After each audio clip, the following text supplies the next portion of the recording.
আল্লাহ রাব্বুল আলামিন জানায় দেন, একেবারে নির্ধারিত সময়ে মালাকুল মউত আমার আপনার প্রাণ হরণ করে নিয়ে যাবে। কথা হলো, হায়াত যখন শেষ, লোকটা সুস্থ হোক আর অসুস্থ হোক, যুবক হোক আর বৃদ্ধ হোক, হায়াত যখন শেষ হয়ে যাবে, এক মুহূর্ত এই দুনিয়াতে আর কেউ অবস্থান করতে পারবে না। আমাদের অঞ্চলগুলোতে যখন কোনো মানুষ মারা যায়, মাইকের মধ্যে তার মৃত্যুর খবর প্রচার করা হয়। লোকটা যদি একটু প্রসিদ্ধ হয়, অনেক সময় সিএনজিতে, রিকশায় মাইক লাগায়া গ্রামে গ্রামে তার মৃত্যুর খবর প্রচার করা হয়। মৃত্যুর খবর প্রচার করার সময় সাধারণত শব্দগুলো এইরকম বলে, অমুক গ্রামের অমুক, নামটা বলার পরে বলে অমুকের ছেলে অমুক, অমুক গ্রামের আব্দুর রহিম, আব্দুল করিম আজ বিকাল 4 ঘটিকার সময় ইন্তেকাল করিয়াছে। আগামী দিন সকাল 9টায় অমুক জায়গায় তার জানাজা অনুষ্ঠিত হবে। এই রকম ভাবে মৃত্যুর খবর মাইকে প্রচার করা হয়। মৃত্যুর খবরটা যখন প্রচার করা হয়, যেই শব্দগুলো বলা হয়, এর মধ্যে একটা শব্দ হলো অমুকে ইন্তেকাল করিয়াছে। ইন্তেকাল শব্দটা ব্যবহার করে কি করে না করে। ইন্তেকাল এটা আরবি শব্দ। ইন্তেকাল শব্দের অর্থ হলো স্থানান্তরিত হওয়া, চূড়ান্তভাবে শেষ হয়ে যাওয়া নয়। তার মানে আমরা বলি আব্দুর রহিম ইন্তেকাল করিয়াছে, মানে আব্দুর রহিম স্থানান্তরিত হয়ে এক জায়গা থেকে আর এক জায়গায় গিয়েছে। এতকাল আব্দুর রহিম ছিল দুনিয়ায়, ইন্তেকাল তথা স্থানান্তরিত হয়ে আব্দুর রহিম নতুন এক জগতের বাসিন্দা হয়ে গেছে। হাদিসের ভাষায় যেই জগৎটাকে বলা হয় আলমে বরজাখ, লোকচক্ষুর অন্তরালের এক জগৎ। ওই জগৎটা মানুষের সামনে নাই, মানুষের চোখে ওটা দেখার মতো ক্ষমতা আল্লাহ তাআলা দেন নাই। দেখা যায় না বিধায় অস্বীকার করারও কোনো সুযোগ নাই। কারণ দুনিয়াতে আমরা অনেক কিছু না দেখেই বিশ্বাস করি আমি ওদিকে আর যাব না। আলমে বরজখে আমাদের সকলকে যেতে হবে, সকলকেই আলমে বরজখের বাসিন্দা হতে হবে। আমাকে যদি শরীয়তের যেই সুনির্দিষ্ট নীতিমালার আলোকে যদি খবর দেওয়াও হয়, আমাকে যদি জঙ্গলের হিংস্র বাঘ যদি খেয়েও ফেলে, সমুদ্রের হিংস্র হাঙ্গর যদি আমাকে খেয়ে ফেলে, যেখানেই আমার মৃত্যু হোক না কেন, আমাকে মৃত্যু পরবর্তীকালীন সময় থেকে নিয়া একেবারে ইয়াউমুল হাসর পর্যন্ত আলমে বরজখের বাসিন্দা হওয়া লাগবে। আলমে বরজখে আমরা থাকবো দীর্ঘকাল, তবে অনন্তকাল নয়। আলমে বরজখের অবস্থাটা হলো, দুনিয়াতে যদি কেউ নেক আমল করে, ভালো কাজ করে, ইমানদার, আলমে বরজখে সে শান্তিতে থাকবে। কেউ যদি দুনিয়াতে গুনার কাজ করে, মন্দ কাজ করে, বেঈমান, আলমে বরজখে সে কষ্টে থাকবে। এজন্য হাদিসের মধ্যে রাসূলুল্লাহ সাল্লাল্লাহু আলাইহি ওয়াসাল্লাম জানায় দেন, কবরের আযাব হলো সত্য। শুধু তাই না, নবীজি এক হাদিসের মধ্যে জানায় দেন, কারো কবর হয়ে যায় জান্নাতের বাগান, আর কারো কবর হয়ে যায় জাহান্নামের একটা গর্ত। তার আলমে বরজখ হয়তো জান্নাতি নাজ নেয়ামত ভোগ করে, না হয় আলমে বরজখে শাস্তি ভোগ করে। তবে আলমে বরজখের শান্তি আর শাস্তির অবস্থাটা কেমন? যার কবরটা আলমে বরজখে তথা যার আলমে বরজখ শান্তিময়, জান্নাতি পরশে থাকবে। কারণ হাদিসের মধ্যে আসছে, রাসূলুল্লাহ সাল্লাল্লাহু আলাইহি ওয়াসাল্লাম জানায় দেন, কবরের মধ্যে যখন 3 প্রশ্ন করা হবে, মার রব্বুকা, তোমার রবকে, ওমা দীনুক, তোমার দিন কি। তৃতীয় প্রশ্নের 2টা বর্ণনা পাওয়া যায়। জিজ্ঞাসা করা হবে নবীজিকে দেখায়া, মা হাদার রাজুলুল্লাযী বুইসা ফীকুম, এই ব্যক্তিকে যাকে তোমাদের কাছে প্রেরণ করা হয়েছিল। কোন কোন বর্ণনায় আসছে জিজ্ঞাসা করা হবে ওমান নাবিয়্যু, তোমার নবীকে। এই 3 প্রশ্নের জবাব যেই আল্লাহর বান্দা দিতে পারবে সে তো পরীক্ষায় পাস। আল্লাহ তাআলার পক্ষ থেকে ঘোষণা আসবে, সাদাকা আবদি সাদাকা আবদি ফাফরিশুহু মিনাল জান্নাহ ওয়ালবিসুহু মিনাল জান্নাহ ওয়াফতাহু লাহু বাবান ইলাল জান্নাহ। এই 3 প্রশ্নের জবাব যে দিতে পারবে আল্লাহ তাআলার পক্ষ থেকে ঘোষণা আসবে, আমার বান্দা সত্য বলতেছে সত্য বলতেছে, তার কবরে জান্নাতি বিছানা এনে বিছায়া দাও, তাকে জান্নাতি পোশাক এনে পরায় দাও, তার কবরের সাথে জান্নাতের সাথে একটা দরজা খুলে দাও। আর এক হাদিসের মধ্যে আসছে তার কবরকে এতটা বিস্তৃত করে দেওয়া হবে, প্রশস্ত করে দেওয়া হবে, তার দৃষ্টিসীমা যত দূরে যায়। আর এক বর্ণনায় আসছে এই 3 প্রশ্নের জবাব দেওয়ার পর ফেরেশতারা বলবে, তুমি ঘুমাও নতুন দুলা যেমন করে ঘুমায়। এই নাজ নেয়ামত পাইয়া ও মনে করবে এটাই মনে হয় জান্নাত, ও মনে করবে এটা জান্নাত, কারণ এর চাইতে শান্তির জায়গা আর কিছু হইতে পারে না। ও তখন আল্লাহ তাআলার কাছে ওই আল্লাহর বান্দা বলবে, আল্লাহ এর চাইতে নাজ নেয়ামতের আর কি হতে পারে? তখন ফেরেশতারা বলবে, আল্লাহর বান্দা না না, তুমি যা ভাবতেছো তা নয়, এটা জান্নাত নয়। তোমাকে যেই শান্তি দেওয়া হয়েছে, যেই নেয়ামত দেওয়া হয়েছে, জান্নাতের তুলনায় এটা কোনো কিছুই না। বরং আল্লাহ তাআলা এর চাইতে কল্পনাতীত নেয়ামত তোমার জন্য প্রস্তুত করে রাখছেন, যেটা হাসরের দিন কিয়ামতের পরে তোমাকে দেওয়া হবে। এইবার ওই আল্লাহর বান্দা আল্লাহর কাছে দরখাস্ত করবে, বলবে, আল্লাহ যথা দ্রুত সম্ভব আপনি কিয়ামত কায়েম করেন, আমি আমার জন্য নির্ধারিত চূড়ান্ত স্থানে অবস্থান করতে চাই। এই 3 প্রশ্ন আমাদের সবার জানা আছে না নাই? কার কার নাই একটু হাত উঁচা করেন তো। সবার জানা আছে না? শুনেন, যেই প্রশ্ন আগে ফাঁস হয় বুঝতে হবে ওই প্রশ্নের উত্তর জাগা মতো দিতে খুব কঠিন হবে। প্রশ্ন 3টা সহজ। দুনিয়ায় তো কত ছাত্র চিন্তা করে যে এত পড়ালেখা করে কি হবে, পরীক্ষার দিন কিছু নকল নিয়ে গেলাম, পরীক্ষার হলে নকল লেখা দিলেই তো পাস। এই প্রশ্নগুলোর সম্পর্ক মুখস্থের সাথে নয়। এই প্রশ্নগুলোর জবাব সে দিতে পারবে যারা এই প্রশ্নের আলোকে দুনিয়াতে আমল করেছে। কিছু প্রশ্ন আছে এগুলোর জবাব লেখাপড়ার সাথে সম্পৃক্ত, আর এই প্রশ্নগুলোর জবাব তারাই দিতে পারবে এই প্রশ্নের আলোকে যে দুনিয়াতে আমল করছে সে। না হলে কেউ যদি চিন্তা করে কবরের মধ্যে যামু, এই 3 প্রশ্ন মুখস্থ করে যামু, ফেরেশতা আসার আগেই কয়া বসমু যে তোমরা কি কবা আমি ভালো মতো জানি, শোনো এই উত্তর, এটা সম্ভব? সম্ভব না।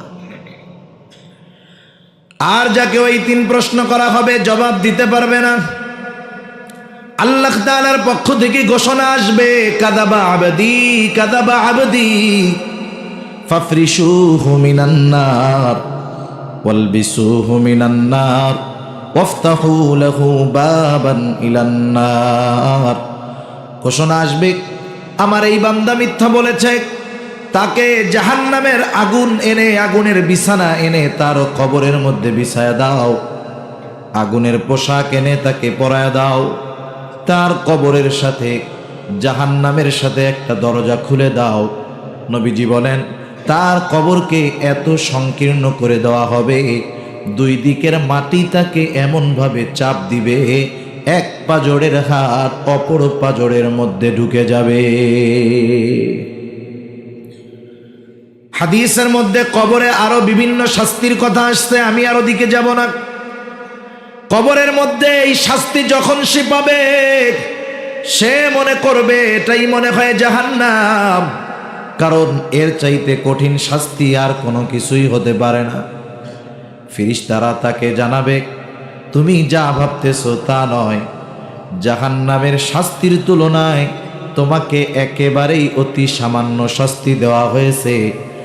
কিয়ামতের দিন তোমার যেখানে চূড়ান্ত আবাসস্থল হবে, অনন্তকালের বাসস্থান হবে, ওই জাহান্নামে এর চাইতে কঠিন কঠোর কল্পনাতীত শাস্তি আল্লাহ তাআলা তৈরি করে রাখছে। মানুষের একটা খাসলাত আছে, অভ্যাস আছে। মনে করেন এখন আমি একটা কষ্টে আছি, আমার সামনে যদি এর চাইতে বড় কষ্ট আসে, দেখবেন পিছনের কষ্টের কথা আর মনে থাকে না। ও তখন আল্লাহ তাআলার কাছে বলবে, আল্লাহ কিয়ামত জানি কখনো কায়েম না হয়, কারণ এই শাস্তির চাইতে যদি বেশি শাস্তি হয় সেটা কত কঠিন এবং কঠোর হবে, এই ভয়ে ও বলবে আল্লাহ কিয়ামত যেন কায়েম না হয়। যাই হোক, আলমে বরজখে আমাদের থাকতে হবে। আলমে বরজখ কারো জন্য হবে শান্তির জায়গা, কারো জন্য হবে কষ্টের জায়গা। আলমে বরজখে থাকতে হবে দীর্ঘকাল। রাসূলুল্লাহ সাল্লাল্লাহু আলাইহি ওয়াসাল্লামের হাদিস থেকে কথা জানা যায়, সর্বশেষ যেই মানুষটা দুনিয়া থেকে বিদায় নিবে সেও কমপক্ষে 40,000 বছর আলমে বরজখের বাসিন্দা থাকবে। সর্বশেষ ব্যক্তি কমপক্ষে কত হাজার বছর? 40,000 বছর। এক সময় আলমে বরজখের অবস্থান শেষ হবে। আল্লাহ তাআলা কোরআনুল কারীমের মধ্যে জানায় দেন, ওয়ানুফিখা ফিস-সূরি ফাসাইকা মান ফিস-সামাওয়াতি ওয়া মান ফিল-আরদ সুম্মা নুফিখা ফীহি উখরা ফাইযা হুম কিয়ামুন ইয়ানযুরুন। আল্লাহ রাব্বুল আলামিন বলেন, ওয়ানুফিখা ফিস-সূর ফাসাইকা মান ফিস-সামাওয়াতি ওয়া মান ফিল-আরদি ইল্লা মান শাআল্লাহ। আল্লাহ তাআলা জানায় দেন, প্রথমবার সিংহায় ফুৎকার দেওয়ার পর আসমান জমিনের মাঝে যা কিছু আছে, যত মানুষ আছে, যত মাখলুক আছে, প্রথমবার সিংহায় ফুৎকারের পর ফাসাইকা, সবাই ওই সিংহায় ফুৎকারের আওয়াজে অজ্ঞান হয়ে যাবে। মুফাসসিরিন কেরাম বলেন, প্রথমে অজ্ঞান হবে, এরপরে মৃত্যু ঘটবে, সর্বশেষ মানুষটাও দুনিয়া থেকে চলে যাবে। শুধুমাত্র আল্লাহ তাআলা যাদের চান, যা চান সেগুলো ছাড়া বাকি সব অজ্ঞান হবে, মরবে, আলমে বরজখের বাসিন্দা হবে। হাদিসের মাধ্যমে জানা যায়, এইবার সর্বশেষ ব্যক্তি যখন দুনিয়া থেকে বিদায় নিবে তার কমপক্ষে 40,000 বছর পর আল্লাহ তাআলার নির্দেশে ইসরাফিল আলাইহিস সালাম দ্বিতীয়বার আবার সিংহায় ফুৎকার দিবে। আল্লাহ তাআলা বলেন, সুম্মা নুফিখা ফীহি উখরা ফাইযা হুম কিয়ামুন ইয়ানযুরুন। অতঃপর যখন আবার সিংহায় ফুৎকার দেওয়া হবে, প্রত্যেকে তার অবস্থান স্থল থেকে উঠে দাঁড়িয়ে যাবে। ফাইযা হুম কিয়ামুন ইয়ানযুরুন। উইঠা ডানে বামে তাকায় দেখতে থাকবে কি হচ্ছে এইগুলা। যেই লোকটা কবরের মধ্যে আযাবে ছিল, যেই লোকটা আলমে বরজখে শাস্তিতে ছিল, শুধুমাত্র কিয়ামতের ময়দানে উঠবে, বিচার হয় নাই, জাহান্নামেও যায় নাই, শুধুমাত্র কিয়ামতের ময়দানের অবস্থা দেখে ওই লোকটা যে কবরের মধ্যে আযাবে ছিল সে তার আযাবের কথাও ভুলে যাবে। কিছুই হয় নাই, শুধু উঠছে। শুধু কি হইছে? উঠছে। ওইটা তাকায় দেখতেছে কি হইতেছে এইগুলা। মাঝে মধ্যে যখন ঝড় হয়, ঝড়ের আগে ভর দুপুরে দেখবেন গোটা আকাশ মেঘাচ্ছন্ন হয়ে যায়, কালো হয়ে যায়, অন্ধকার হয়ে যায়। বলেন তো ওই সময়ে মনের মধ্যে একটা ভয় কাজ করে না? ভয় কাজ করে তো? কিছুই তো হয় নাই, শুধু আবহাওয়াটা দেখেই অবস্থা খারাপ। কি হবে না হবে সেটা তো পরে। কিয়ামতের দিন মানুষের বিচার আচার শুরু হয় নাই, কিছুই হয় নাই, শুধু উঠছে। কিয়ামতের আবহাওয়া দেখেই তারা কবরের আযাবের কথা ভুলে যাবে। আল্লাহ রাব্বুল আলামিন কোরআনুল কারীমের মধ্যে বলেন, ক্বালু ইয়া ওয়াইলানা মান বা'আসানা মিন মারকাদিনা হাযা মা ওয়াদার রহমানু ওয়া সাদাকাল মুরসালুন। আল্লাহ রাব্বুল আলামিন বলেন, তারা বলবে ইয়া ওয়াইলানা মান বাআসানা মিন মারকাদিনা, হায় দুর্ভোগ, কে আমাদেরকে আমাদের অবস্থান স্থল থেকে জাগায় দিল। মনে করেন কাকে জাগানো যায়? যে ঘুমায় থাকে তাকে। ওরা মনে করবে আমরা ঘুমায়ছিলাম।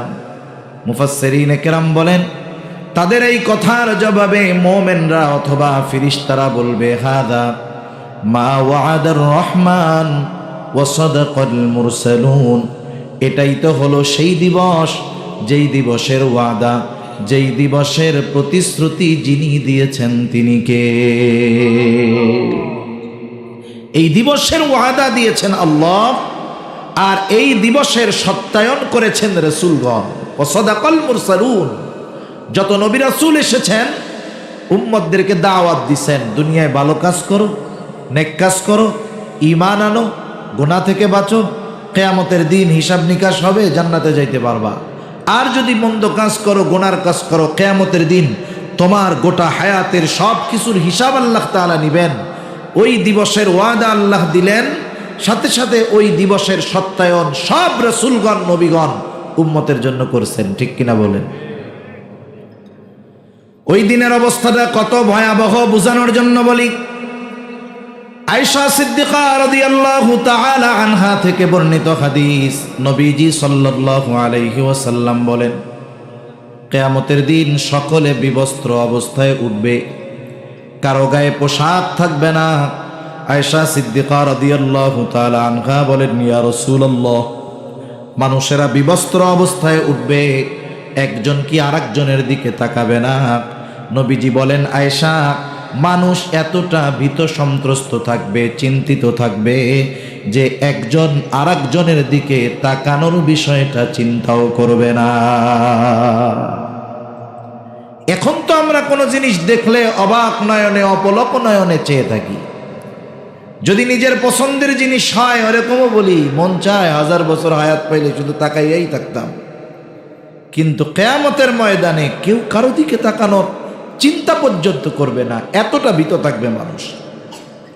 কিয়ামতের ময়দানে কয়েকটা অবস্থা হবে, সবচাইতে কঠিন অবস্থা, যেই অবস্থাগুলোয় কিয়ামতের সব মানুষ চিন্তিত, ভীত থাকবে, ভীত সন্ত্রস্ত থাকবে। কয়েকটা অবস্থায়, এর মধ্যে একটা অবস্থা হলো, বাকিগুলো আমার বলার মতো সুযোগ সময় নাই। একটা অবস্থা হলো যখন আমলনামা দেওয়া হবে। কি দেওয়া হবে বলে? আমলনামা। আমলনামা কি? মানে দুনিয়ায় যেইগুলা করছি ওইগুলার খবর আর প্রতিদান জানানো হবে আমাদের। আমাদের সকলের সাথে ফেরেশতা আছে সব সময়, জানেন তো? আল্লাহ রাব্বুল আলামিন বলেন, তিনি তো সব কিছুই জানেন, আমার আপনার খবর সব আল্লাহ তাআলা জানেন। আল্লাহ তাআলা বলেন, ওয়ালাকাদ খলাকনাল ইনসানা ওয়া না'লামু মা তুওয়াসওয়িসু বিহি নাফসুহু ওয়া নাহনু আকরাবু ইলাইহি মিন হাবলিল ওয়ারিদ। আল্লাহ তাআলা বলেন, আমি মানুষ সৃষ্টি করেছি, আমি জানি কোন জিনিস তার অন্তরের মধ্যে ওয়াসওয়াসা দেয়। আমরা যদি প্রশ্ন করি আল্লাহ তাআলা কেমনে জানেন? অন্তরের খবর তো কেউ জানে না। আল্লাহ তাআলা বলেন, বান্দা জানার কারণ হলো ওয়া নাহনু আকরাবু ইলাইহি মিন হাবলিল ওয়ারিদ, আমি আল্লাহ তোমার শাহরগের চাইতেও অধিক নিকটে। তার মানে আমি আমার যত কাছে তার চাইতে বেশি কাছে কে? আমি তোমার শাহরগের চাইতে অধিক নিকটে, আমি তোমার সব খবর জানি বান্দা। সাথে সাথে আল্লাহ তাআলা জানায় দেন, ডান কাঁধে একজন, বাম কাঁধে একজন ফেরেশতা রেডি করে রাখছি। ইয ইয়াতালাক্কাল মুতালাক্কিয়ানি আনিল ইয়ামিনি ওয়া আনিশ শিমালি কঈদ মা ইয়ালফিযু মিন কওলিন ইল্লা লাদাইহি রাকীবুন আতীদ। আল্লাহ তাআলা জানায় দেন, আমাদের ডান কাঁধে একজন ফেরেশতা আছে, বাম কাঁধে আরেকজন আছে। ডান কাঁধে যিনি, তার কাজ হলো আমাদের নেক আমল, ভালো কাজগুলো লেখা এবং ওই কাজের সাক্ষী হওয়া। বাম কাঁধে যিনি, তিনি আমাদের মন্দ কাজগুলো লেখেন, কর্মের সাক্ষী হন। আর একজন ফেরেশতা আছে, আল্লাহ তাআলা তার ব্যাপারে বলেন, মা ইয়ালফিযু মিন কাউলিন ইল্লা লাদাইহি রাকীবুন আতীদ। আমরা জবান দিয়ে যেই কথাগুলো নিক্ষেপ করি, যেই কথাগুলো বলি, ওই সদা তৎপর ফেরেশতা কথা জবান দিয়ে বের হতে দেরি হয়, ওই কথাটা সে সংরক্ষণ করতে দেরি করে না। মানুষের জীবন পরিবর্তন হয় চিন্তার কারণে। কিসের কারণে বলেন? কথা কি বুঝতেছেন না কষ্ট হইতেছে? মানুষ যদি তার অবস্থা নিয়ে চিন্তা করে, চিন্তার কারণে মানুষের পরিবর্তন আসে। কিন্তু সমস্যা হলো আমাদের চিন্তাটাকেও নিয়ন্ত্রণ করে শয়তান। আমরা চিন্তা করি দুনিয়ার, ক্ষমতার, টাকা পয়সার, গাড়ি বাড়ির, এইগুলার চিন্তা করি। কিন্তু আমরা যদি এই চিন্তা করতাম যে আমার ফিরিস্তা আমার সাথে সব সময় আছে, আমার ভালো কাজগুলো লিখতেছে, দেখতেছে, আমার মন্দ কাজগুলো লিখতেছে, দেখতেছে, আমার প্রতিটা কথা সংরক্ষণ করা হচ্ছে, প্রতিটা কথা রেকর্ড করা হচ্ছে, এই চিন্তা যদি আমি করতাম, তাহলে আমার জীবনে এত ওয়াজ লাগতো না, আশা করা যায় পরিবর্তন হয়ে যাইতো, ঠিক কিনা? কিন্তু এই চিন্তা করার সময় আমাদের হয় না, শয়তান করতে দেয় না। তা এই কথা কাজ সবগুলো ফাইল আকারে আছে। কি আকারে আছে বলেন? এখন তো ডিজিটাল জামানা, অ্যানালগ জামানা শেষ, স্মার্ট জামানা চলে আসতেছে বাংলাদেশে। ডিজিটাল পাড়ি দিয়ে আমরা স্মার্টে প্রবেশ করছি। পকেটে পকেটে, ঘরে ঘরে স্মার্ট কার্ড আছে না? এই তো ডিজিটাল কার্ড তো আরো আগে পার হয়ে গেছে। স্মার্ট জামানায় প্রবেশ করেছি। দেখেন, আগে তথ্য লিখে রাখার জন্য খাতার দরকার হইতো, কলমের দরকার হইতো, একেবারে ফাইলের পর ফাইল জমা হয়ে যাইত। এখন বলেন তো ফাইল জমা হওয়ার জন্য জায়গা লাগে? লাগে না। হাজারো লক্ষ কোটি কোটি ছবি, কোটি কোটি লেখা, তথ্য, বই, সব ছোট্ট একটা মেমোরির মধ্যে একটা ফাইল বানায় রাখা দেওয়া যায়, ঠিক কিনা বলেন? আমার আপনার কর্মগুলোকে আল্লাহ তাআলা সংরক্ষণ করতেছেন। আমার আপনার সব কিছু সংরক্ষিত আছে। কিয়ামতের দিন ফাইল আকারে আমার আপনার কাছে আল্লাহ তাআলা পৌঁছায়া দিবে। ওই পৌঁছায়া দেওয়ার ঘোষণাটা যখন আসবে, ওই মুহূর্তটা হবে কিয়ামতের ময়দানে সবচাইতে কঠিন এবং চিন্তার সময়গুলোর একটা। সকলে নীরব, নিস্তব্ধ। আমার ফলাফল কি আসতেছে? জানে যে ডান হাতে যদি পাই তাহলে তো বাইচা গেলাম, যদি বাম হাতে পাই তাহলে তো শেষ হয়ে গেলাম। সকলে ভীত থাকবে, চিন্তিত থাকবে, কি হবে আল্লাহ তাআলাই জানে। আল্লাহ রাব্বুল আলামিন আমলনামাগুলো ছেড়ে দিবেন। যার যার আমলনামা যথাযথভাবে তার কাছে পৌঁছায়া যাবে। আমলনামা একদল ডান হাতে পাবে, আর একদল আমলনামা বাম হাতে পাবে। ডান হাতে যারা আমলনামা পাবে এরা হলো পরীক্ষায় পাস। কিয়ামতের দিন যখন মানুষেরা ডান হাতে আমলনামা পাবে, তাদের অভিব্যক্তি, আনন্দ কেমন হবে? আল্লাহ তাআলা কোরআনুল কারীমের 29তম পারার সূরাতুল হাক্কার মধ্যে বলেন, ফাআম্মা মান উতিয়া কিতাবাহু বিয়ামিনি ফায়াকুলু হাউম ইকরাউ কিতাবিয়া ইন্নী যানানতু আন্নী মুলাকিন হিসাবিয়া। ডান হাতে যারা আমলনামা পাবে তারা আনন্দিত হয়ে যাবে। আনন্দিত হয়ে মানুষদেরকে বলবে, এই তো আমার কিতাব। ফায়াকুলু হাউম ইকরাউ কিতাবিয়া, এই যে আমার কিতাব, এই যে আমার আমলনামা। মানুষদেরকে বলবে আনন্দে, তোমরা পড়ো আমার আমলনামা। পড়ে পড়ে দেখো আমি কি আমল করেছি, কি প্রতিদান পেয়েছি। আমরা যখন স্কুলে পড়েছি, এখনকার সময় হলো শুধু কে কোন বিষয়ে কত পাইলো জানায়া দেয়। আমাদের সময়ের সিস্টেমটা এমন ছিল না। আমাদের সময় একেবারে উত্তরপত্র আমাদের হাতে দিয়ে বলা হতো, দেখো তুমি কি কি লেখছো। সাথে সাথে আদেশ দেওয়া হতো, পরের দিন তোমার অভিভাবকের কাছ থেকে সিগনেচার আইনা খাতাটা আবার জমা দিবা। বলেন তো, যেই ছেলেটা ইংরেজিতে অঙ্কে 100-র মধ্যে 100 পেয়ে গেছে, ইংরেজিতে 100-র মধ্যে 90 পেয়ে গেছে, বলেন তো সে খুশি না বেজার? শুধু তাই না, এত খুশি আনন্দে বন্ধুদেরকে বলতো, বন্ধু দেখো এই তো আমার খাতা, দেখ কি লেখাটা লিখছি। স্যারে কোনো জায়গায় কলম ঢুকাইতেও পারে নাই। আনন্দের ঠেলায় বলে পড়ো পড়ো, এই যে আমার আমল নামা পড়া দেখো।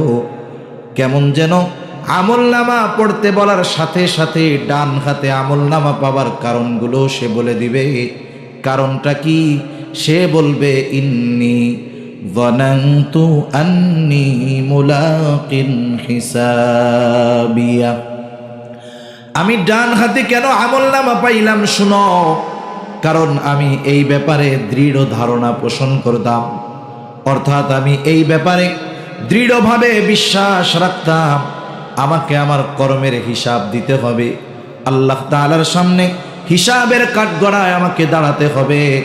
এই ব্যাপারে আমি দুনিয়ায় দৃঢ় বিশ্বাসী ছিলাম বিদায় গোনার থেকে বাঁচতাম, ভালো কাজগুলো করতাম, যার কারণে আল্লাহ তাআলা আজকে আমাকে ডান হাতে আমলনামা দিয়ে দিয়েছে।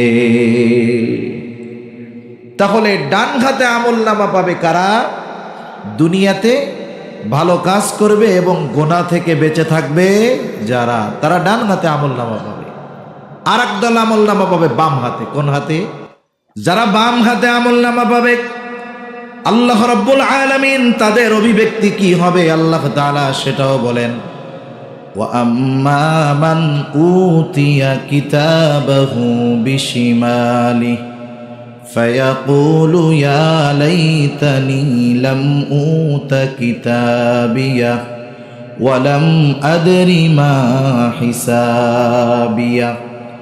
বাম হাতে যারা আমলনামা পাবে এদেরকে সামনাসামনি বাম হাতে দেওয়া হবে না, বরং বাম হাতটাকে বুক চিরে পেছন দিকে নেওয়া হবে, পিঠ চিরে পেছন দিকে নেওয়া হবে, এরপরে বাম হাতে আমলনামা দেওয়া হবে। আল্লাহ তাআলা আমলনামা যখন সকলের হাতে পৌঁছায়া যাবে, আল্লাহ তাআলা বলবেন ইকরা কিতাবাকা কাফা বিনাফসিকাল ইয়াউমা আলাইকা হাসিবা। তুমি পড়ো তোমার কিতাব, তুমি তোমার আমলনামা পড়ো। একজন মূর্খ মানুষ যে দুনিয়াতে নিজের নামটাও লিখতে পারে না, ওই দিনও তাকে আমলনামা পড়ার যোগ্যতা দিবেন কে? আল্লাহ যোগ্যতা দিয়ে দিবে, সেও পড়তে পারবে। আমলনামা পড়ার যোগ্যতা আল্লাহ তাআলা দিয়ে দিবেন, বলবেন তোমার হিসাবের জন্য তুমি নিজেই যথেষ্ট। আমলনামাগুলো পড়বে, কাফেরও পড়বে, দিনদারও পড়বে। আমলনামা পড়ে কাফেররা বলবে মালি হাদাল কিতাব লা ইউগাদিরু সগীরাতাও ওয়ালা কাবীরাতান ইল্লা আহসাহা। আজকে যেই গোনার খবর দুনিয়ার কেউ জানে না, কেউ জানে না দুনিয়ার, আমার সেই গোনার খবরটাও যিনি অবগত তিনি কে? আল্লাহ। আমার সাথের ফেরেশতারা আমার গোনার ব্যাপারে সাক্ষী। হায় হায়, গোনাটা যত ছোট হোক আর বড় হোক সব চলে আসবে, ও পড়বে। কেমন কিতাব রে এটা, একটা ছোট বড় গোনাও হিসাব থেকে বাদ যায় নাই। কেমন অবস্থা, কেমন কিতাব। হায় হায়, স্কুলে তো সবাই অঙ্কে 100 পাইতো না, কেউ কেউ 1 কম 100 পাইত, ঠিক না? মনে করেন 100 থেকে যদি একটারে বাদ দেন কি থাকে? এই এক যদি মুইসা ফেলায় থাকে কি? গোড়ার ডিম থাকে 2টা। কোনো সাবজেক্টেই গোল্লা না হোক, মাশাল্লাহ অঙ্কে অনেকে এই 00 পাইছে। অন্যান্য যত সাবজেক্ট আছে কোনো মতে প্রেজেন্ট করলেই কিছু না কিছু মার্ক আছে, কিন্তু অঙ্ক হলো এমন এক সাবজেক্ট যেই জায়গায় ভুল হইলেই নাম্বার ফুল শেষ, ঠিক না? এখন মনে করেন একজন 10টা অঙ্ক করার পরেও উনি ঘোড়ার ডিম পাইছে। ভুল তো ছোট, প্লাসের জায়গায় মাইনাস, মাইনাসের জায়গায় প্লাস, মার্ক দেওয়ার সুযোগ আছে নাকি? সুযোগ নাই তো। এখন বলেন যে 2টা ঘোড়ার ডিম পাইছে, আমরা তো দেখছি স্কুলে, ওর খাতাটা যখন পাইয়াও দেখতো, দেখার সাথে সাথে ব্যাগের তলে ঢুকায় ফেলত, মানে ওই খাতাও নিজেও দেখতে চায় না। এখন বলেন কোনো বন্ধু যদি আইসা বলতো যে কিরে দেখি কি পাইছস, খাতাটা দে, ও কি দিত? বলেন ও মনে মনে কি বলতো তখন? মনে মনে কইতো আয় রে, গতকাল যদি স্যারের বাড়িতে আগুন ধইরা ঘরটা পুড়ে যাইতো, খাতাগুলাও পুড়তো, আমিও বাঁচতাম। আহা, বাম হাতে যারা আমলনামা পাবে তারা কি বলবে? ফায়াকুলু ইয়া লাইতানি লাম উতা কিতাবিয়া। হায় দুর্ভোগ, আমি যদি আমার এই হিসাবের খাতাটা না পাইতাম, এই কিতাব যদি না পাইতাম, ওয়ালাম আদরি মা হিসাবিয়া, আমি যদি আমার এই হিসাবের খবরটা না জানতাম, এই হিসাবের খবরটা জানার আগে যদি আমি চূড়ান্ত রূপে ধ্বংস হয়ে যাইতাম, কতই না ভালো হইত। মূল কথা হলো, ডান হাতে যে আমলনামা পাইল সে সফল, বাম হাতে যে আমলনামা পাইল সে ব্যর্থ। শুধু যে সে তার কর্মের খবর জানবে তা নয়, বরং কর্মের আলোকে তাকে পূর্ণ প্রতিদান দিবেন কে? আল্লাহ রাব্বুল আলামিন সেই কথাই বলেন, কুল্লু নাফসিন বিমা কাসাবাত রহিনা ইল্লা আসহাবাল ইয়ামিন। প্রত্যেকটা মানুষ তার কর্মের কারণে আবদ্ধ থাকবে। মুফাসসিরিনে কেরাম বলেন, এখানে উদ্দেশ্য হলো বাম হাতে যারা আমলনামা পাবে। কারণ কি? কারণ পরের আয়াতেই ডান হাতে আমলনামা পাওয়া লোকদের কথা বলা হয়েছে। এর দ্বারা বোঝা যায় যারা বাম হাতে আমলনামা পাবে তারা তাদের কর্মের কারণে, পাপের কারণে জাহান্নামের মধ্যে আবদ্ধ থাকবে। ইল্লা আসহাবাল ইয়ামিন, তবে যারা ডানহাতি তথা ডান হাতে যারা আমলনামা পেয়েছে তারা নয়। কারণ যারা ডান হাতে আমলনামা পাবে তাদের ঠিকানা হবে কোথায়? তাদের ঠিকানা হবে জান্নাত। এইবার জান্নাতি জান্নাতে, জাহান্নামী জাহান্নামে। মানুষের পেরেশানি থাকবে জান্নাতে যাওয়ার আগ পর্যন্ত। জান্নাতে যাওয়ার পরে যারা জান্নাতি তাদের কোনো টেনশন চিন্তা আর থাকবে না। হাসরের ময়দানে কেউ কাউকে চিনবে না, কিন্তু জান্নাতে গিয়া কাউকে ভুলবে না, সবার কথা মনে পড়বে। জান্নাতে গিয়ে ও খুঁজবে সবাইকে, কিন্তু দেখবে ওর পরিচিত সবাই তো ওই জায়গায় নাই, কোথায় গেছে। আল্লাহ তাআলা তাফসিরে ইবনে কাসিরের মধ্যে আসছে, আল্লাহ সুবহানাহু ওয়া তাআলা তাদেরকে জান্নাতি আবার জাহান্নামীদের মধ্যে দেখা কথাবার্তার ব্যবস্থা করে দিবে। এখন মনে করেন অনেক সময় হয় না যে আমরা আমাদের গ্রামে গেছি, এক লোক ভালো ছিল, সে মরে গেছে বা কোথাও চলে গেছে, কোনো খোঁজ খবর নাই। তখন তাকে না পেয়ে আমরা পরিচিত জনেরা আলোচনা করি, কিরে ওই লোকটা গেল কই, দেখি না কেন, এতদিন আমাদের নয়, বরং তার অন্তর মসজিদে থাকতো। আপনাদের এলাকার তো মাশাআল্লাহ অনেক মানুষ প্রবাসী, দেখতেছি যে অধিকাংশ মানুষ মিডল ইস্টে থাকে। প্রত্যেকটা ঘরে ঘরে শুনলাম প্রবাসী আছে। আল্লাহ তাআলা প্রবাসে যারা আছে তাদের হেফাজত করুক, আল্লাহ তাআলা এর মধ্যে বরকত দিক। ওদের বরকত হইলেই আমাকেও মজা, নাইলে আমাকেও যে কি অবস্থা হবে এটা টের পাবেন। তারা যদি রেমিটেন্স পাঠায় আমাদের দেশের অর্থনীতির চাকা সচল থাকবে, না হলে এ চাকা পাংচার হয়ে যাবে। পাংচার যদি হয়ে যায়, মার্সিডিজ বেঞ্জ গাড়িও চলে নাকি? চাকা পাংচার তো আর চলবে না। সেজন্য অর্থনীতির চাকা তাদের দ্বারা সচল থাকে। আপনাদের যাদের আত্মীয় স্বজন, সন্তান, বন্ধু বান্ধব প্রবাসে আছে, মাঝে মধ্যে ফোনে কথা হয় না? ও মনে করেন একা থাকে এক জায়গায়, আশেপাশেও কোনো প্রবাসী নাই, মাঝে মধ্যে ফোনে কি কয়, আরে দোস্ত আমার দেহটা আছে সৌদি আরব, কিন্তু মনটা পড়ে রয়েছে আমাকে ওই 16 স্কুল মাঠের খেলার মাঠের মধ্যে। কয় না এরকম? মারে ফোন দিয়া বলে, মা তোমার পোলা আছে এই কুয়েতে, কিন্তু আমার মনটা পড়ে রয়েছে আমাদের বাড়িতে, মা ভাল লাগে না। প্রকৃত মুসল্লি যারা, সে যেখানেই থাকুক না কেন তার অন্তরে সবসময় কি থাকে বলেন তো? তার মানে সে যেখানেই যাক, নামাজের সময় যখন হয় সব কাজবাজ বাদ, আগে দৌড়াই কোথায়? মসজিদে। এই বেটাই আসলে খাঁটি মুসল্লি, যার অন্তরের সাথে মসজিদ লাগোয়া, যার মসজিদের সাথে যার অন্তর লাগোয়া, এই বেটা হলো খাঁটি মুসল্লি। এখন দেখেন শরীয়তের যত আদেশ নিষেধ বিধিবিধান আছে, প্রত্যেকটা বিধিবিধানের ফজিলত দুইভাবে হয়, একটা হলো দুনিয়ার আর একটা হলো আখেরাতের। আমাদের দেশে বাস্তবিক অর্থে মুসল্লি কম না বেশি বলেন তো? মুসল্লিও অনেক কম। যদি 100 জন মুসলমানের মধ্যে মুসল্লি যাচাই বাছাই করেন এই শর্তের আলোকে, 5 ওয়াক্ত নামাজ পড়ে, অন্তরে সবসময় মসজিদ নামাজের চিন্তা, তাহলে শতকরা 5-7 জন পাওয়া যাইতে পারে, মনে হয় তাও হবে না। তাহলে মুসল্লি কম মানে নামাজই কম। এখন মানুষ নামাজ পড়ে না, না পড়ার একটা কারণ আছে না? মনে করেন বাজারে এমনও বাজার আছে 1000 দোকান, 1000 দোকান যেই বাজারে, কমপক্ষে তো 1000 মানুষ আছে ওইখানে। এক দোকানে তো আর একজন থাকে না, বড় দোকানে 4-5 জনও থাকে। অথচ দেখা যায় ওই বাজারের, বিশাল বড় বাজারের বিশাল বড় মসজিদে নামাজের সময় 100 জনও নেই। হয় কি হয় না? এখন এই মানুষগুলো নামাজ যে পড়ে না, এর তো একটা কারণ আছে, নাকি বলেন? কারণ আছে না?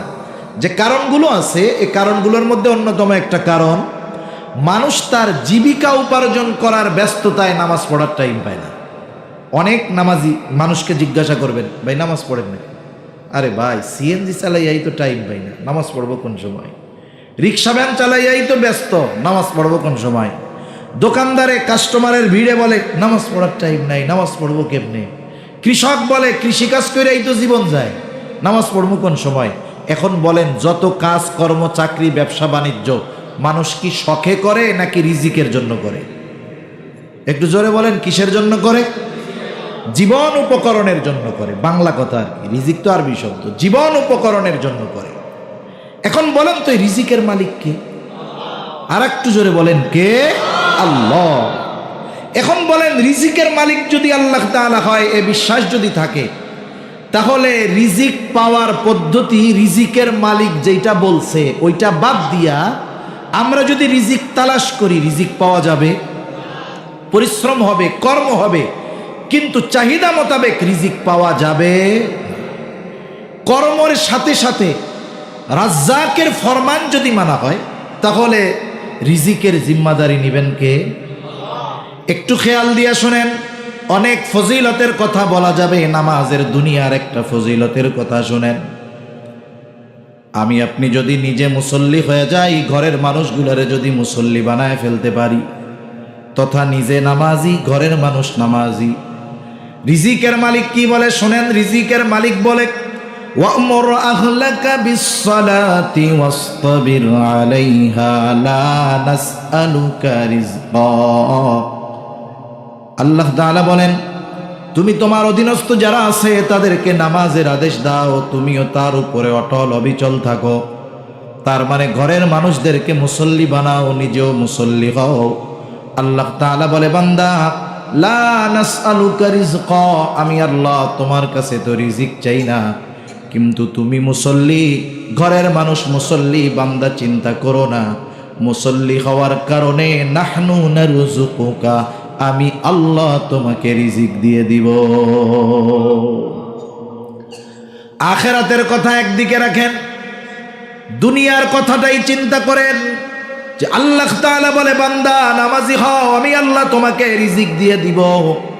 আখিরাতের বিষয়টা এক পাশে রাইখা, মানুষ তো দুনিয়া পাওয়ার জন্য আমরা লাফাই, অগ্রসর হয়ে যাই।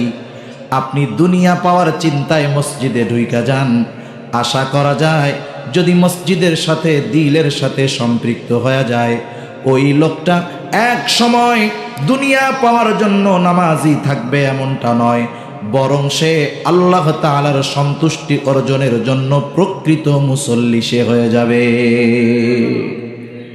সেজন্য আমরা নামাজের মাধ্যমে দুনিয়াও পাওয়া যায়। কি পাওয়া যায় বলেন না? দুনিয়া পাওয়া যায়। আপনি জানেন না এটা, যে স্বামীর উপার্জনে বরকত কখনো হবে না যতক্ষণ না তার স্ত্রী সন্তান নামাজি হবে। একজন কোটি কোটি টাকা উপার্জন করবে, লক্ষ টাকা উপার্জন করবে, কিন্তু দেখা যাবে তার পরিবারে বরকত নাই। মাঝে মধ্যে প্রবাসীরা হোয়াটসঅ্যাপে মেসেজ দেয়, ফোন দেয়, হুজুর একটু দোয়া করেন। কি হয়েছে? বলে, হুজুর দোয়া করেন, এত উপার্জন করি, বরকত নাই। কেন? বদ অভ্যাস আছে নাকি? বিদেশে তো যারা থাকে এরা জুয়া টুয়া খেলে, অন্যান্য আরো বদ অভ্যাস। না হুজুর, বিড়ি সিগারেটও খাই না, একেবারে ওয়াজ মাহফিল শুনি, নামাজ কালাম কোনো কিছু বাদ দেই না। তখন আমি জিজ্ঞাসা করি, আপনি পড়েন, আপনার ওয়াইফ পড়ে, সন্তান পড়ে? বলে, হুজুর এত বুঝাই, আমার কথা মানে না। আপনারা মাঝে মধ্যে চিন্তা করেন যে 50, 60, 70, 80 হাজার, 1 লাখ, 2 লাখ ইনকাম করার পরেও বরকত হয় না, কিন্তু ইমাম সাহেব 10,000 টাকা এত বরকত পায় কই? ঠিক কিনা? কই পাই জানেন? এতে তো শুধু নামাজ পড়ে না, ইমামতি করে, সাথে সাথে তার ঘরওয়ালারা, ঘরওয়ালিরাও পড়ে। ইমাম সাহেবের ঘরের ওই ল্যাংটা বাচ্চাটাও মার সাথে সিজদায় চলে যায়। ঠিক কিনা বলেন? যেই ঘরে এইরকম মুসল্লি আছে, ওই ঘরে আল্লাহ তাআলা রিজিকের অভাব দিতে পারে? সেজন্য আমরা 1 নম্বরে নামাজি হব। জাহান্নামীরা জাহান্নামে যাওয়ার 1 নম্বর কারণ বলবে, আমরা মুসল্লি ছিলাম না। 12টা বাজে গেছে। এখন আপনারা যদি কয়েক মিনিট সময় দেন তাইলে কথা নইলে শেষ। সময় দিবেন একটু? আচ্ছা, আমিও চেষ্টা করবো তাড়াতাড়ি শেষ করার। জাহান্নামীরা 1 নম্বরে বলবে ক্বালু লাম নাকু মিনাল মুসাল্লিন। 1 নম্বর কারণ আমরা মুসল্লি ছিলাম না, এই কারণে জাহান্নামী। এখন বলেন জাহান্নামীরা মুসল্লি নয়, আমরা কি হব?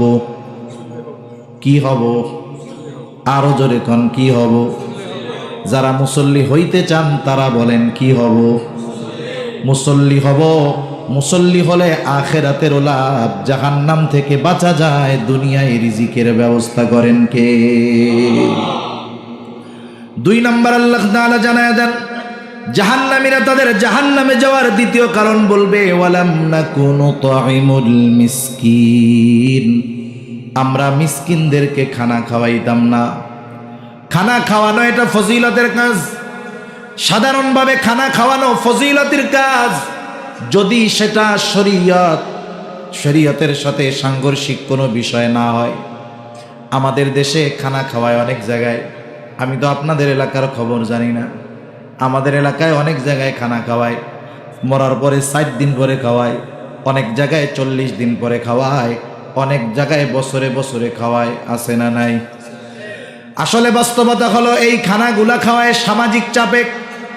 আমার জানা এমনও মানুষ আছে, বাপ বিছানায় পড়ে আছে, বাবার চিকিৎসার জন্য কখনো টাকা দেয় নাই, কিন্তু বাবা মারা যাওয়ার পরে সুদের উপরে টাকা নিয়ে 3টা গরু জবাই দিওয়াইয়া খাওয়াইয়া বাপের সোয়াব রেসানি করছে। যখন অসুস্থ টাকা দেয় নাই, মরার পরে সুদে টাকা নিয়ে গরু কিনা খাওয়াইছে বাপের সোয়াব রেসানি করতে। এখন কম তো এই জায়গায় কি সোয়াবের সম্ভাবনা আছে? আরে জোরে বলেন না আছে? এই খাওয়ানোতে কোনো লাভ নাই। এ খাওয়ানোতে কোনো লাভ নাই। তোর বাপ মরে গেছে, মরার আগে অসুস্থ, তুই বাপরে ওষুধ কিনে দিতে পারস, তাই মরার পরে সুদের উপরে খাওয়াই কেন জানেন? আমার মনে হয় এই খাওয়া এলো সুখে, যে ভালো হয়েছে, বুড়া মরছে, বাঁচছি রে। এটা দুঃখে খাওয়ায় না, এটা আমার মনে হয় আনন্দেই খাওয়ায়, যে বুড়া মরছে, এতকাল সম্পদগুলো তো আটকা ছিল, এখন তো পেয়ে গেছি হাতে, আলহামদুলিল্লাহ। খাওয়া মানুষরে গরু জবাই দেওয়া। কারো যদি মা বাবার সওয়াব রেসানির জন্য সম্পদ ব্যয় করতে মন চাইত, সে চিন্তা করতো কোথায় দিলে আমার বাপের ফায়দা বেশি হবে। ঠিক কিনা বলেন? একদিন খাওয়াইয়া যতই আপনি খাওয়ান, এদেশের মানুষ যতই হাই কোয়ালিটির খাবার খাওয়ান, 1 গ্রাম লাগবে না আপনার আত্মীয় স্বজনকেও সমান হারে আপনি খুশি করতে পারবেন। একজনকে জাল কম হয়েছে, আর একজনকে দুধ গোস্ত সিদ্ধ হয় নাই, বুড়ো গরু দিছে। এই যে খাওয়াইলেন, এখন যে খাওয়াইলো সে তো আন্তরিকতার সাথে খাওয়াইছে, আর একজন কি বললো, ধু কি খাওয়াইছে, বুড়া গরু জবাই দিছে। এই যে তার ব্যাপারে খারাপ ধারণা করছে। যে খাওয়াইছে ও যদি শোনে মানুষ খাইয়া এরকম কইছে, কষ্ট লাগবে কি লাগবে না?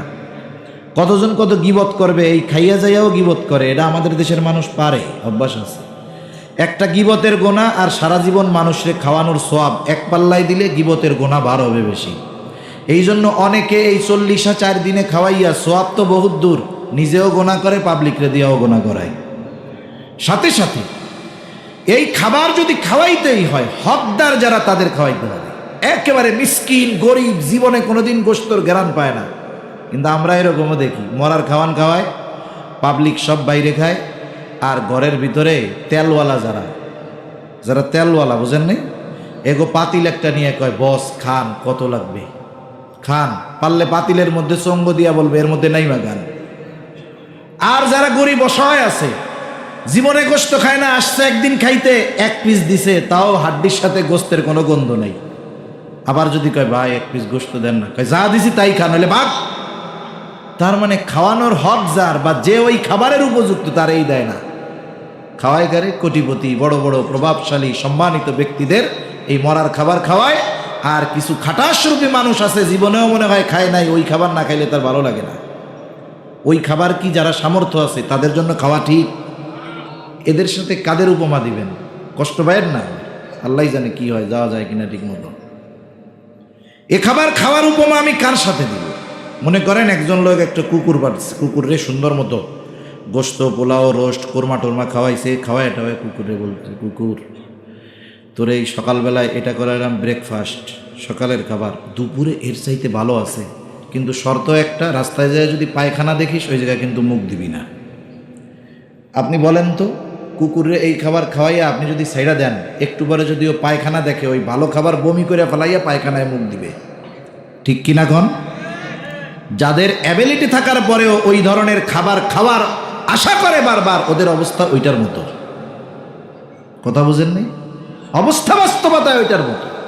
সেজন্য আপনার যদি আপনার মা বাবা এদের জন্য কল্যাণের কিছু করার ইচ্ছা থাকে, আপনি চিন্তা করবেন তাদের জন্য কোথায় ব্যয় করলে আমার মা বাবার লাভ হবে বেশি। আপনি মাদ্রাসায় টাকাটা দিয়ে দেন, মাদ্রাসায় ঘর বানায় দেন, মসজিদে ঘর বানায় দেন, টাকা বেশি আছে মসজিদে টয়লেট বানায় দেন, তাও আপনার সওয়াব হবে। ওযুখানা বানায় দেন, সওয়াব হবে কি হবে না? তাহলে চিন্তা যদি বাস্তবে ওইটা থাকতো যে মা বাবার সওয়াব রেসানির জন্য ব্যয় করতেছে, তাহলে ওই খাওয়ানোর চিন্তার চাইতে এমন কাজ সে সম্পদ দ্বারা করত যাতে তার মা বাবা মরার পরেও উপকৃত হয়। এর দ্বারা আমি খানা খাওয়ানোর প্রতি নিরুৎসাহিত করতেছি, বিষয়টা এমন নয়। বরং নবীজি তো খানা খাওয়ানোর ব্যাপারে ফজিলতের কথা বলছেন। নবীজির কাছে একজন আসছে, এসে জিজ্ঞাসা করতেছে, আইয়ুল ইসলামি খাইর, ইসলামের মধ্যে উত্তম কাজ কোনটা? নবীজি উম্মতের রুহানি ডাক্তার, একই প্রশ্নের জবাব এক একজনের ক্ষেত্রে এক এক রকম নবীজি দিতেন। এই লোকটার এই প্রশ্নের জবাবে নবীজি বললেন, তুতাইমুত তাআম ওয়া তাকরাউস সালাম আলা মান আরাফতা ওয়া মান লাম তারিফ। নবীজি বলেন, তুমি মানুষকে খানা খাওয়াও আর পরিচিত অপরিচিত সবাইকে বেশি বেশি সালাম দাও। খানা খাওয়ানোর কথা বলতে গিয়া নবীজি কোনো স্তর বিন্যাস করেন নাই, কোনো ক্লাসিফিকেশন করেন নাই। এর দ্বারা মুহাদ্দিসিনে কেরাম বলেন, একজন গরিব যদি কোটিপতিকে খাওয়ায়, তবে দুনিয়ার স্বার্থে নয়, আল্লাহর জন্য, এই খাওয়ানোর মধ্যে অবশ্যই ফজিলত আছে না নাই? সেজন্য সাধারণভাবে খানা খাওয়ানো এটা বড় ফজিলতের কাজ। 2 নাম্বার, প্রতিবেশীকে খানা খাওয়ানো এটা শুধু ফজিলতের কাজ নয়, বরং ঈমান সম্পৃক্ত কর্ম। হাদিসের মধ্যে আসছে, নবীজি বলেন, ওই ব্যক্তি মুমিন নয়, লাইসাল মুমিন আল্লাযী ইয়াশবাহু, ওই ব্যক্তি মুমিন নয় যে নিজে পেট পুরে খায় আর তার প্রতিবেশী অভুক্ত থাকে। নবীজি বলেন, ওই লোকটা মুমিন নয়। এই যে প্রতিবেশী অভুক্ত, একে খানা খাওয়ানো ঈমান সম্পৃক্ত কাজ। আর যদি প্রতিবেশী মিসকিন, অসহায় বা অন্য কেউ হয়, এদেরকে খানা খাওয়ানো তো আরো ভালো কাজ, ঠিক কিনা? এজন্য আমরা মিসকিন অসহায় যারা, তাদেরকে খানা খাওয়াবো। আমার কাছে যদি না থাকে, কেউ যদি চায়, আর একজনের কাছ থেকে প্রয়োজনে টাকা ধার নিয়ে তারে খাওয়াবো। জাহান্নামীরা এই জন্য বলতেছে, ওয়ালাম নাকুনু তুইমুল মিসকিন, আমরা মিসকিনদেরকে খানা খাওয়াইতাম না, এই জন্য আমরা জাহান্নামী। 3 নাম্বার কারণ, ওয়া কুন্না নাখুদু মাআল খায়িদিন, অনর্থক কথাবার্তায় বিতর্কে যারা লিপ্ত থাকতো, আমরা তাদের সাথে গিয়ে বিতর্ক করতাম, বসতাম। আপনাদের এলাকায় চার দোকান আছে নাকি? একটু জোরে কন না, আছে নাকি? চাটা খান না আবার আপনারা? চায়ের দোকান আছে, চার দোকানে টিভি আছে? আপনাদের এলাকায় কি টিভি ছাড়া চায়ের দোকান আছে? নাই। যদি থাকতো ওই লোকটার সাথে আমি একটু দেখা করার চেষ্টা করতাম। তার মানে ওই লোকটা হলো এই জামানার আল্লাহর ওলি এক ব্যবসায়ী, কিন্তু আফসোস এটা খুঁজে পাওয়া যাবে বলে সহজে মনে হয় না। তা বলেন তো, চায়ের দোকানে যারা চা খায় আমার দেখা, তারা যুবক না, অধিকাংশ হলো মুরব্বী কিসিমের লোক, পড়ন্ত বয়স যাদের, তাদের, এনারা চায়ের দোকানে বসে। চার দোকানে টেলিভিশন যার আছে, যারটা একটু বড়, এর দোকান ব্যবসা খুব জমজমাট। আরেকজন দেখে যে ওর দোকানে 42 ইঞ্চি টেলিভিশন, লোকজন বেশি। এবার ও চিন্তা করছে 42 ইঞ্চি আনছে, আমি 84 ইঞ্চি টিভি একটা আনবো। এবার ওর দোকানে 84 ইঞ্চি টিভি লাগাইছে। এখন মুরব্বীরা ওই 42 ইঞ্চি টিভিওয়ালার দোকানে যায় কি বলে, তোমার দোকানে আর আমাদের বসা টসা হবে না। কেন, কি হয়েছে চাচা? তোমার টিভি ছোট হয়ে গেছে, পাশের দোকানে দেখছো এমন এক টিভি আনছে, মনে হয় আমরা এই টিভির মধ্যে ঢুকে যেতে পারবো। টিভি তো আর ছোট হয় নাই, টিভি তো ঠিকই আছে। কিন্তু চিন্তা করেন, এবার ওই দোকানে বসে আড্ডা দিবে, বড় টেলিভিশনে খেলা দেখবে, সিনেমা দেখবে, নাচ দেখবে, গান দেখবে। এই কাজটা দুঃখ লাগে বেশি যারা করে, এরা অধিকাংশ মুরব্বী, দাড়ি পাকা মানুষ, জীবনের পড়ন্ত বিকালে একেবারে আছে, একটু পরেই সূর্য ডুইবা যাবে, হায়াতের সূর্য। এই মানুষগুলো বেশি করে। আর এই মানুষগুলো যে করার কারণটা কি? অধিকাংশ মুরব্বী মানুষ জীবনের শুরুতে খুব কষ্ট ক্লেশ করছে, বাচ্চাদের লেখাপড়া শিখাইছে, অথবা খুব কষ্ট কইরা দুইটা পোলারে বিদেশে পাঠায় দিছে। এখন কি তার আর কষ্ট করার দরকার আছে? তার কি কোনো ব্যস্ততা আছে? এইবার পোলা টাকা পাঠায়, সুন্দর মতো ব্যাংক থেকে উঠায়, খরচ করে, আর এখন হলো ওনার অফুরন্ত সময়। জোহরের পরে শীতের দিন গোসল টোসল করে খাওয়া দাওয়া করে ওই জোহরের পরে দোকানে যায়, আর রাত 10টা 11টায় বাড়িতে ফিরে। এরকম আল্লাহর বান্দা তো মাশাআল্লাহ আপনাদের এলাকায় নাই মনে হয়। আচ্ছা, তার মানে আপনাদের কথায় মনে হয় ভালোই আছে। একটু চিন্তা করেন তো, এনারা যদি জিজ্ঞাসা করেন, চায়ের দোকানে দিনের অর্ধেক সময় কাটায় দিচ্ছেন, 10-12 ঘন্টা, কেন এত সময় বসে থাকেন? উনি বলবে যে দেখ বাবু, টাইম টুইম কাটে না, এই জন্য চার দোকানে বসে টাইম কাটাইতেছি, সময় পার করতেছি, এই তো বলবে নাকি? তার মানে বোঝা গেল ওনার সময়ের কোনো অভাব নাই। এখন আপনি যদি ওনারে যায় বলেন যে চাচা, কাজ কাম তো আপনার এখন নাই, আপনার 2 ছেলে বিদেশে আছে, আলহামদুলিল্লাহ, আপনার সময় অফুরন্ত, এক কাজ করেন, জীবনের এই শেষ সময় আপনি 3 চিল্লার জন্য কাকরাল চলে যান, ওলামায়ে কেরামের সাথে পরামর্শ কইরা আপনি এই 16 মার্কাজে যান, ওইখানে গিয়ে ইমাম সাহেবের সাথে আলোচনা করে আপনি 3 চিল্লা বা 1 চিল্লায় চলে যান। আপনার তো সময়ের অভাব নেই, আল্লাহর রাস্তায় সময়টা ব্যয় করেন। তখন কি বলবে জানেন? ওরে বাবা, আমার যেই ব্যস্ততা, এই ব্যস্ততা প্রধানমন্ত্রীরও নাই। একটু আগে সময়ের ঠেলায় টিভি দেখা 4 দোকানে বৈশা সময় কাটাইতেছে। যখনই আল্লাহর রাস্তায় যাওয়ার কথা বলবে, ভালো কাজের কথা বলবে, ওনার মতো ব্যস্ত আর কেউ থাকে না। একটু চিন্তা করেন তো, এই হায়াত প্রতিদিন 4 দোকানে টিভি দেখা আপনি হায়াত ফুরাইতেছেন। মোমবাতিতে যখন আগুন ধরায় দেওয়া হয়, মোমবাতি বড় হয় না, শেষ হয়। আপনি আমি কি আশা করি যে মোমবাতি তাড়াতাড়ি শেষ হয়ে যাক? চিন্তা করি যত দীর্ঘ সময় যাবে তত আমার লাভ। কিন্তু আমি আপনি এই কাজগুলোর মাধ্যমে হায়াতকে দ্রুততার সাথে শেষ করতেছি। সময়ের বরকত নাই, সময় অনুযায়ী নেক কাজের কোনো অর্জনের কোনো চিন্তা আমাদের মধ্যে নাই। একটু চিন্তা করেন, এ মজলিসগুলাই কি সোয়াব হয় বা দ্বীনি আলোচনা, কিতাবাদি এসব কি 4 দোকানে পড়া হয়? 4 দোকানে যা হয়, এক কথায় সব গুনাহ হয়।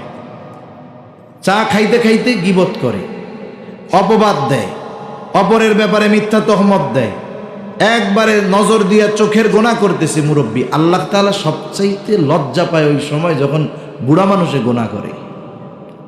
বুড়া মানুষে গোনা করতে দেখলে আল্লাহ তাআলা লজ্জা পায়। দাড়ি পেকে গেছে, চামড়া ঘুচায় গেছে, পা অর্ধেক কবরের মধ্যে চলে গেছে।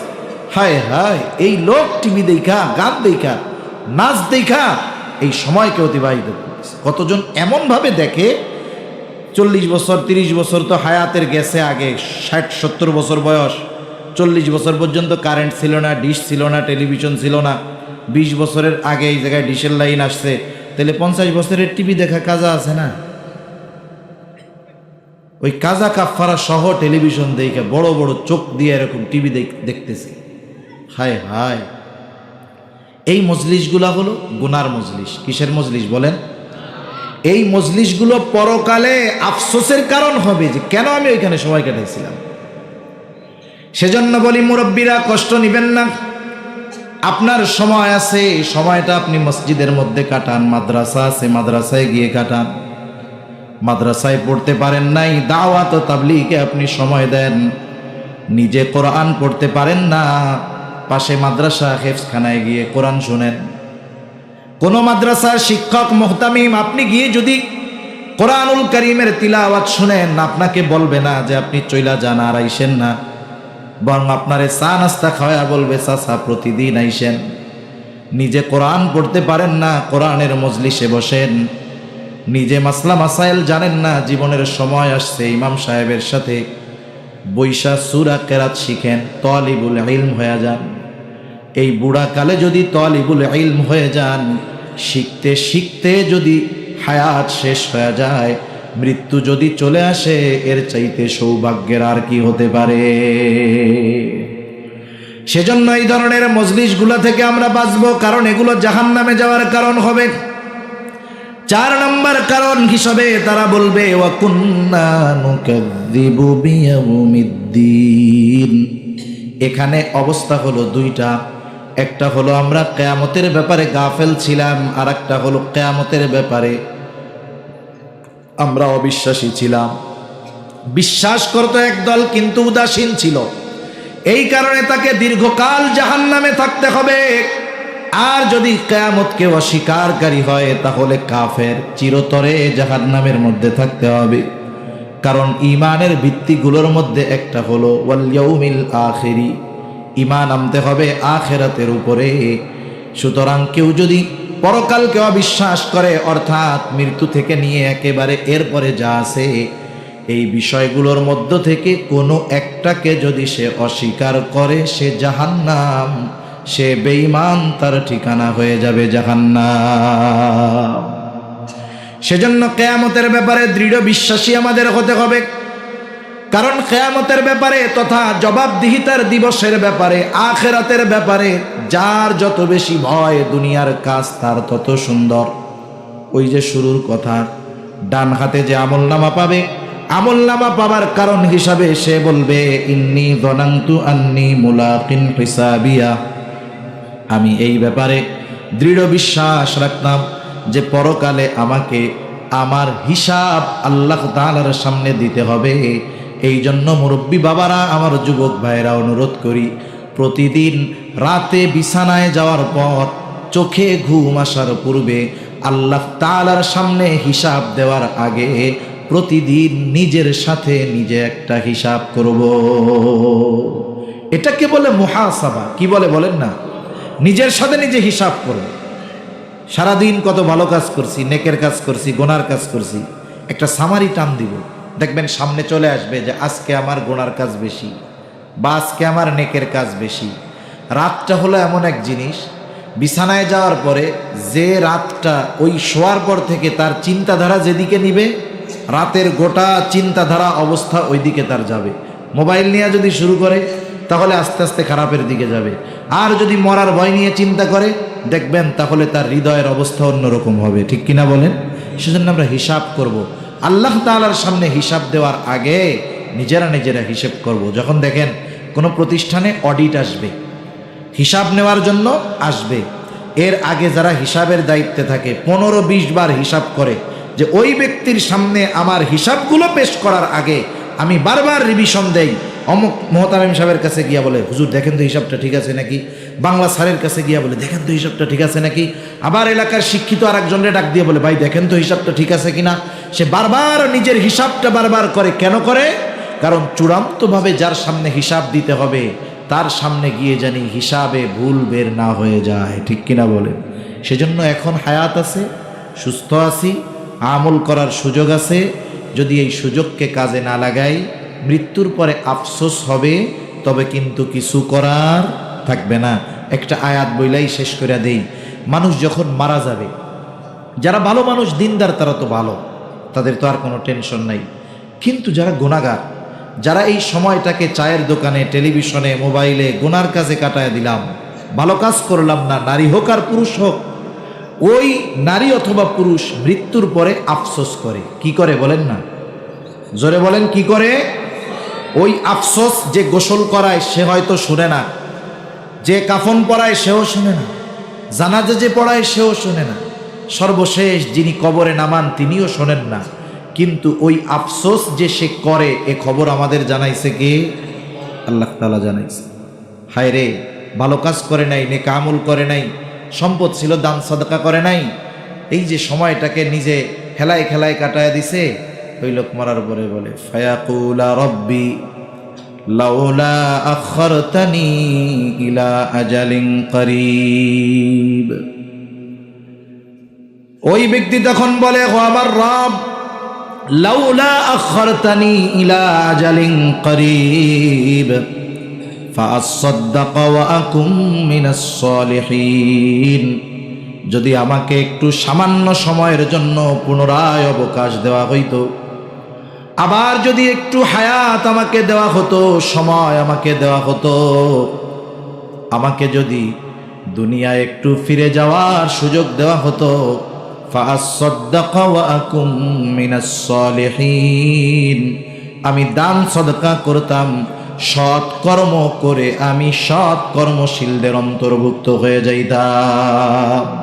বলেন তো এই আফসোস মরার পরে যদি কারো করতে হয়, আল্লাহ না করুন এমনটা যেন আমাদের কারো না হয়, বলেন তো যাদের এই আফসোস করতে হবে, যারা করবে আফসোস করবে ঠিক, কিন্তু একটা মুহূর্তের জন্য দুনিয়ায় আসতে পারবে কিনা?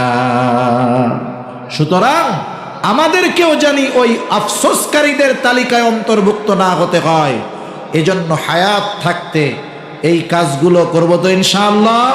কারা কারা করবো হাত উঁচা করি, নারায়ে তাকবীর, নারায়ে তাকবীর। হাত নামাই। কাজ কয়টা বলেন? জাহান্নাম থেকে বাঁচার জন্য কাজ কয়টা? এক নাম্বার কাজ, নামাজি হব। কি হব? যত ব্যস্ততা থাক নামাজ পড়বো ইনশাআল্লাহ। যুবক ভাই যারা আছেন নামাজ ছাড়বেন না। এলাকার মধ্যে নামাজি বাড়ানোর ফিকির আমরা করি। কত সুন্দর মসজিদ হয়েছে আলহামদুলিল্লাহ। আসার সময় নাইমা চিন্তা করতেছি কই যাইতেছি, রাস্তা তো দেখি না, কিন্তু মসজিদ দেখা সব সেন্স পাল্টে গেছে। এত সুন্দর মসজিদের সাথে সাথে সুন্দর মুসল্লির দরকার আছে না নাই? আমি জানি না তো, আপনাদের কমিটি তো ভালো, যা শুনলাম প্রশংসা শুনলাম মাশাআল্লাহ। কিছু কমিটি আছে ওনাদের কাজ হইল ইমাম মুয়াজ্জিন খাদেমের দোষ ধরা আর এনাদের খুসানো, ওইটা হলো ওনারা মনে করে ওনাদের আমল। আসলে কমিটির কাজ হইল এলাকায় নামাজি বাড়ানো, বেনামাজিদেরকে মসজিদমুখী করা, ঠিক কিনা বলেন? মসজিদে তালিমের হালকার ব্যবস্থা করা, দিন শিক্ষার ব্যবস্থা করা, যাতে অনেক মানুষ আছে লজ্জায় নামাজ পড়তে আসে না, কিছুই পারি না হুজুর, নামাজ পড়বো কি, তাদেরকে এই শিক্ষাগুলোর ব্যবস্থা করানো। এ দায়িত্বগুলো হলো মূলত মসজিদ কমিটির, আর এই দায়িত্বর দিক নির্দেশনা দিবেন ইমাম, এটাই হলো নিয়ম। কথা বোঝা গেছে না? সেজন্য আমরা মসজিদগুলাকে শুধু সুন্দর নয় মুসল্লিতে পরিপূর্ণ করার চেষ্টা করব ইনশাআল্লাহ। আমরা মুসল্লি হব। 2 নম্বর, মিসকিন অসহায়দেরকে খানা খাওয়াবো। 3 নম্বর, অনর্থক মজলিস থেকে আমরা বেঁচে থাকবো, এগুলো জাহান্নামে যাওয়ার কারণ হবে। 4 নম্বর, কিয়ামতের প্রতি সুদৃঢ় বিশ্বাসী হব ইনশাআল্লাহ।